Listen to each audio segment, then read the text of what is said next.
வயசுல பெரியவரை அடிச்சே சாகடிச்சிருக்கான். பார்வதி, வாயில ஈஸியா வருதுன்னு என் புள்ள மேல ஓ இஷ்டத்துக்கு பழி போட்டு பேசாத.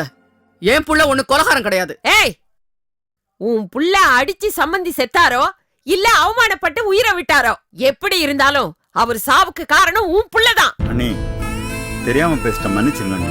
என்ன தெரியாம பேசிட்டீங்க? இப்ப எதுக்கு இங்க வந்து சத்தம் போட்டுட்டு இருக்க? இது பார், முகுந்த மேல கொடுத்த கம்ப்ளைண்ட வாபஸ் வாங்க முடியாதுன்னு அன்னைக்கே என் மருமக காயத்ரி தெளிவா சொல்லிட்டா.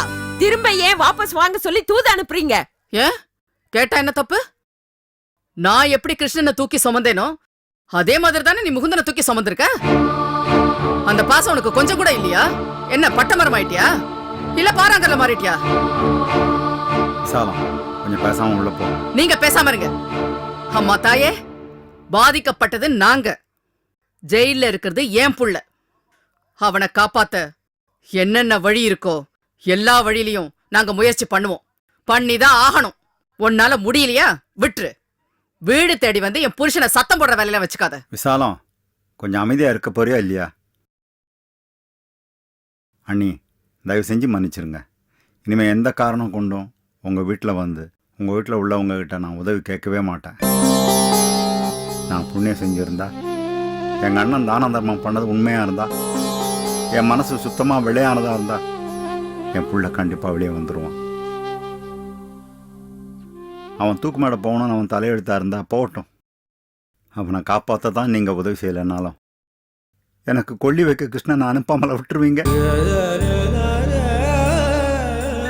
இது பாருங்க, உங்க வேதனை எனக்கு புரியுது. நீங்க எப்படி உங்க பிள்ளைய காப்பாத்தணும்னு நினைக்கிறீங்களோ அப்படிதான் என் பிள்ளைய நான் வாழ வைக்கணும்னு நினைக்கிறேன். காயத்ரிக்கு ஏற்பட்டது சாதாரண நஷ்டம் இல்ல. அவ மனசுல ஏற்பட்ட காயமும் உடனே ஆறக்கூடியது இல்ல. அவகிட்ட பேசினா நிலைமை இன்னும் சிக்கலாயிடும். அதனால என் புள்ள வாழ்க்கை பாதிக்கப்படும். இதுக்கு மேலேயாவது அடுத்தவங்க மனசு புரிஞ்சுக்கிட்டு அதுக்கேத்த மாதிரி நடந்துக்கங்க. நான் அவ்வளவுதான் சொல்லுவேன். ஆமா, இவன் மட்டும்தான் கிருஷ்ணனை 10 மாசம் சுமந்து பெத்தா. நான் முகுந்தனை குப்பை தொட்டில இருந்து தூக்கிட்டு வந்தேன் பாரு. இங்க பாருங்க, நீங்க என்ன பண்ணுவீங்களோ ஏது பண்ணுவீங்களோ இல்ல யார் கால்ல விழுவீங்களோ அத பத்தி எனக்கு கவலை இல்ல. எனக்கு என் புள்ள வரணும். இல்ல என்ன நீங்க சுடுகாட்டுக்கு தான் தூக்கிட்டு போகணும்.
உன்னை பார்க்கறதுக்கு இப்ப எப்படி இருக்கு தெரியுமா?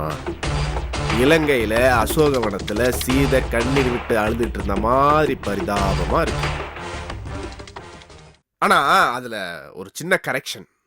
நான் ராம, முகுந்த ராவண. ஏன்னா என் பொண்டாட்டி அவன் தானே தூக்கிட்டு போய் கல்யாணம் பண்ணா. போதும், ரொம்ப எரிச்சலா இருக்கு. ஐயோ, சொல்லக்கூடாதா? ஏசி போட்டுட்டு போயிருப்பல்ல. என்ன தொந்தரவு பண்ணாத. ஒண்ணு என்ன இங்க இருந்து வெளியில அனுப்பு, இல்ல என் கண்ணு முன்னாடி நிக்காம போயிடு. பச்சைகளே, மெட்ராஸ் வெயில் பட்டு வாடி போன காஷ்மீர் ரோஜா மாதிரி ரொம்ப டல்லா இருக்க. ஆமா, உன் வயித்துல உள்ளார பாப்பா பசி பசின்னு சொல்றது ஏன் காது கேக்குது? சோமக்கரணி, உனக்கு அது கேட்கலையா?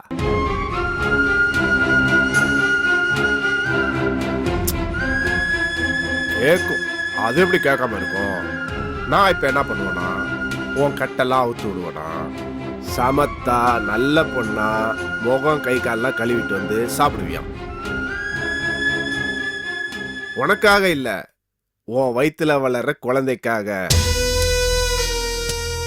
ஏன்னா உன் அத்தை கிட்ட உங்க குடும்ப வாரிசை நான் பத்திரமா ஒப்படைக்கிறேன்னு சொல்லி நான் வாக்கு கொடுத்துட்டேன். சரியா?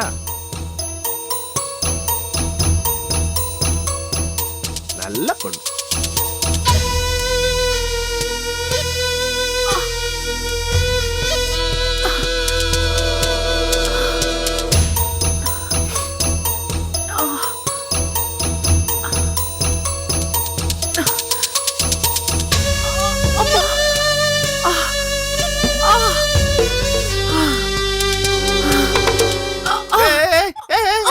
பாத்து பாத்து மயக்கத்துல இருக்க, கீழே விழுந்துற போற.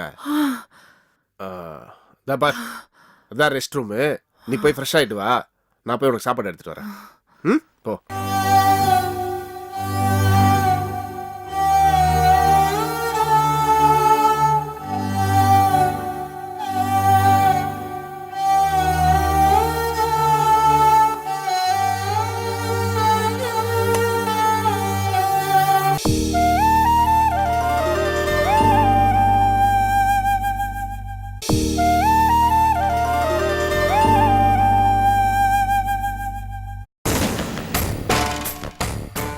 பச்சைக்கிளே, சாப்பாடு ரெடி, வா வா வா வா.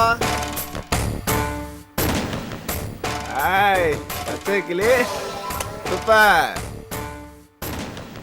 அழுக்கா இருந்த நீ அப்படியே அழகாயிட்ட. அது சரி, எப்படி இருந்தாலும் என் பொண்டாட்டி தானே. இந்தா மீன் குழம்பு. மெஸ்கார மாட்ட, என் பொண்டாட்டி கர்ப்பமா இருக்கான்னு சொன்னேன். மீன் குழம்பு சாப்பிட்டா ரொம்ப நல்லதுன்னு கட்டி கொடுத்தேன். சாப்பிட்றா செல்லம், சாப்பிடு. இந்தா.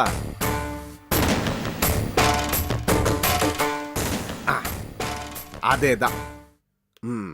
உனக்கா இல்லைனாலும் உன் வயிற்றுல வளர குழந்தைக்காகவாது நீ சாப்பிட்டு தான் ஆகணும். அதுதானே யோசிக்கிற? சாப்பிடு. நான் வேணா அந்த பக்கமா திரும்பிக்கிறேன்.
இப்பதான் நீ ரொம்ப நல்ல பொண்ணு.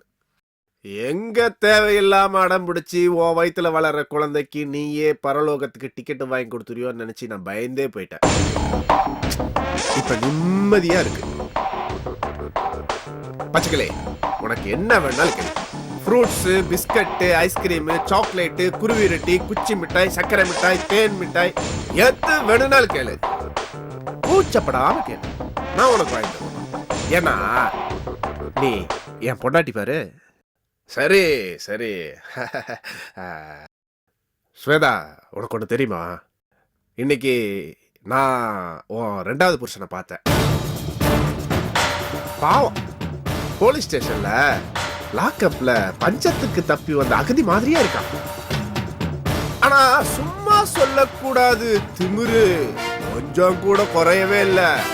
என்ன பேச்சு பேசுறான் அவன், ராஸ்கல். அவன் சகலையா இருக்கிறதுனால விட்டுட்டு வந்தான் அவனை. நம்பல அப்படித்தானே? தெரியும். அவன் பேசுனத ரெக்கார்ட் பண்ணிட்டு வந்திருக்கேன், பார். சத்யா, எங்க இருந்தோ வந்து என் வாழ்க்கையில நீ டார்ச்சர் பண்ணிட்டு இருக்க.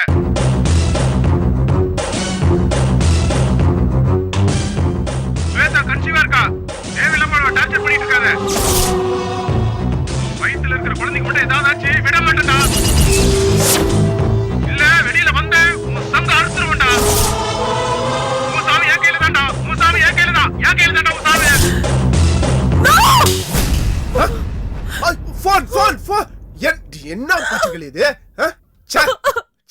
முட்டாள்தனமால இருக்கு. சரி விடு விடு, ஏன் பொண்டாட்டி நீ, உனக்காக நான் ஒரு போன் செலவு பண்ண மாட்டேன்னா என்ன? ஆ? சரி அழுவுறியா? நல்லா அழுவு. 2 வருஷம் ஜெயிலுக்குள்ள நாழ்ந்துட்டு இருந்த தெரியும்ல. இப்ப நீ அலறதுல தப்பே இல்ல. அழு, நல்லா அழு. ஒரு ஆம்பளைன்னு கூட பார்க்காம செருப்பால என்ன அடிச்சல நீ, அனுபவிக்க வேணாம் அதுக்கு. நீ அழு, நல்லா அழு. இன்னைக்கு முகுந்த, நாளைக்கு நீ, நாளைக்கு மறுநாள் குடும்பத்துல இருக்கிற ஒவ்வொருத்தரும் உள்ள. ஸ்வேதா, ஒண்ணு தெரியுமா, உன்னை கடத்த போறேன்னு சும்மா பொய் சொன்னதுக்கு உன் புருஷன் டமால் டிமில்னு குதிக்கிறாமா. உன்னை நான் உண்மையிலே கடத்திட்டு வந்து தெரிஞ்சதுன்னு வச்சுக்கோ, உசுர விட்டுருவான். எனக்கு விளையாடுறதுக்கு நிறைய பொம்மைகள், டைம் தான் 10 மணி என்னன்னு தெரியல.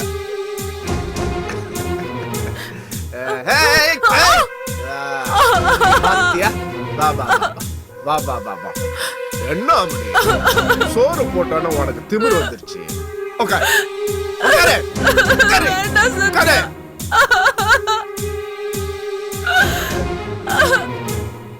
வேண்டடா, விட்றா சத்யா ப்ளீஸ். வீட்டுக்கால போ.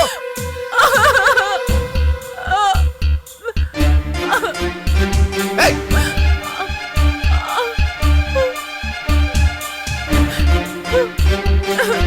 வேண்டாம் ப்ளீஸ்.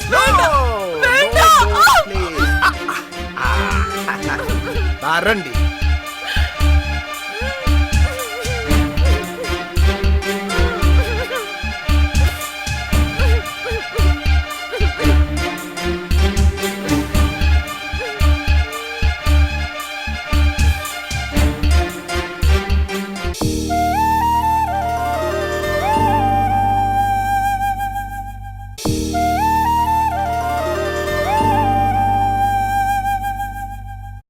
அக்கா, நம்ம அம்மாவை இழந்தோம், இப்போ அப்பாவையும் இழந்துட்டோம். இந்த மாதிரி நேரத்தில் நமக்கு அன்பு காட்டுறதுக்கும் ஆதரவாக இருக்கிறதுக்கும் கிருஷ்ண மாமாவும் பார்வதி அத்தையும் தவிர வேற யாரும் இல்லைக்கா. இதை நீ ஏன் புரிஞ்சுக்காம இப்படி பிரச்சனை பண்ணிட்டு இருக்க? வேணுன்ட்டே இந்த தப்பும் பண்ணலைங்க. நான் பண்ண ஒரே தப்பு, மாமாவோட இறுதி சடங்குக்கு நான் வராமல் போனது. அது பெரிய தப்பு தான், பாவம் தான். ஆனால் அதை கூட நான் வேணுன்ட்டே பண்ணலைங்க. அதனால தான் காயத்ரி கேட்டப்போ கூட நான் கண்ணை மூடிட்டு சத்தியம் பண்ணி கொடுத்துட்டேன். ஆனால் சத்தியம் பண்ணி கொடுத்த இந்த நிமிஷம் வரைக்கும் அதில் மீறவே இல்லைங்க. அப்படி இருக்கும்போது சும்மா சும்மா என்னையா குறை சொல்லிட்டு தான் கோவம் வராதுங்களா? கிருஷ்ணன், நீங்க எந்த தப்பும் பண்ணலைங்கிறது எனக்கு தெரியும். நீங்க சத்தியத்துக்கு கட்டுப்பட்டவர், அதுவும் எனக்கு தெரியும். எனக்கு மட்டும் இல்ல, உங்க அம்மாவுக்கு அது ரொம்ப நல்லா தெரியும். ஆனா பாருங்க, காயத்ரி அண்ணிய சொல்லியும் குத்தம் இல்லை. ஏன்னா பாவங்க சில சம்பவங்களால ரொம்ப மனசு பாதிக்கப்பட்டிருக்காங்க. டென்ஷனா, ரெஸ்ட்லெஸ்ஸா இருக்காங்க. சரி, அவங்க அந்த மாதிரி இருக்கும் போது தவறுதலா ஒரு 4-5 வார்த்தை விட்டாங்கன்னா அதுக்காக நீங்க என்ன அவங்களை கை நீட்டி அடிப்பீங்களா? அவர் அந்த தப்பு பண்ணலன்னா என்கிட்ட வந்து சொல்லியிருக்கணும். அதை விட்டுட்டு கை நீட்டி அடிப்பாரா? ஒரு நல்ல குடும்பத்துல பிறந்துட்டு இப்படியே நடந்துப்பாரு. நான் நல்ல குடும்பத்தில் பிறந்திருக்கேங்க. என் அப்பா, என் அம்மா, அழகேசன் அப்பா, விசால் அம்மா, இவங்களாம் நல்லபடியாக வளர்த்துருக்காங்க, பொறுமையானவனாக வளர்த்துருக்காங்க. ஆனால் பொறுமைக்கு ஒரு அளவு இருக்கு இல்லைங்களா? சும்மா சோச்சிட்டு பார்த்துட்டு இருந்தா அப்புறம் கடுப்பாகாதா? டென்ஷன் வந்தா கண்ணு முடிக்கிட்டு 5 நிமிஷம் அமைதியா இருந்தா அது தன்னால போயிடும். ஆனா அந்த வேதனையை மனசு விட்டு அழிக்கிறதுக்கு நேரம் ரொம்ப எடுத்துக்கும். அத கூட புரிஞ்சுக்கலன்னா அவர் என்ன மனுஷனா? அதெல்லாம் விடுங்க. நான் காலையில என்ன சொன்னேன் வீட்டில் எல்லாரும் முன்னாடியும்? உங்களை மாதிரி நல்லவர் நான் பார்த்ததே இல்லைன்னு சொன்னா இல்லையா? சொன்னல. நீங்க பாருங்க கிருஷ்ணன், சும்மா வாய் வார்த்தைக்காக சொன்னது இல்லாது, என் அடி மனசுடைய ஆழத்துல இருந்து சொன்ன வார்த்தை. உண்மையில நீங்க ரொம்ப நல்ல மனுஷன். எல்லார்கிட்டயும் உங்களுக்கு எவ்வளவு நல்ல பேர் இருக்கு தெரியுமா? ஏங்க, எல்லார்கிட்டயும் இவ்வளவு நல்ல பேர் வாங்குற நீங்க ஒய்ஃப் கிட்டயும் நல்ல பேர் வாங்கிட்டா என்ன பிரச்சனை ஒரேடியா சால்வ் ஆயிடும்ல? ஒய்ஃப் கிட்டயும் நல்ல பேர் வாங்குங்க ப்ளீஸ். சமாதானமா போங்க. நான் திரும்ப திரும்ப சொல்றேன்க்கா, நீ இப்ப இருக்கிற மன நெருக்கடியில மாமாவோட சமாதானமா போகிறது ஒண்ணுதான் வழி. ஏங்க சமாதானமாக போகிறதுல எனக்கு எந்த பிரச்சனையும் கிடையாதுங்க. அதனால் நான் குறைஞ்சி போகிறதும் கிடையாது. நான் என்றைக்குமே புருஷன் பொண்டாட்டி ஆம்பளை பொம்பளை எல்லாம் ஒன்று தான் நினச்சிட்டு இருக்கிறேன். அப்படி தான் நான் காயத்துக்கிட்டையும் பழகிட்டு இருக்கேன். இந்த கணவன் மனைவிக்குள்ளே இருக்கக்கூடாது, இந்த இங்கிலீஷில் ஏதோ சொல்லுவாங்களே, பேர் என்னங்க அது? என்ன கணவன் மனைவிக்குள்ள என்ன இருக்க போகுது? அது வந்து அதான் ஈகோ.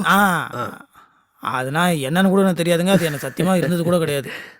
அவகிட்ட சமாதானம் போடும், அவ்வளோதானுங்க. நான் மனசார அவகிட்ட மன்னிப்பு கேட்குறேங்க. எனக்கு இதில் எந்த கௌரவ பிரச்சனையும் கிடையாது. அவருக்கு ஈகோ ஜாஸ்தி ஆயிடுச்சு சுதா. ஆம்பளைங்கிற கர்வம். அதான் என்ன கை நீட்டி அடிச்சிட்டாரு.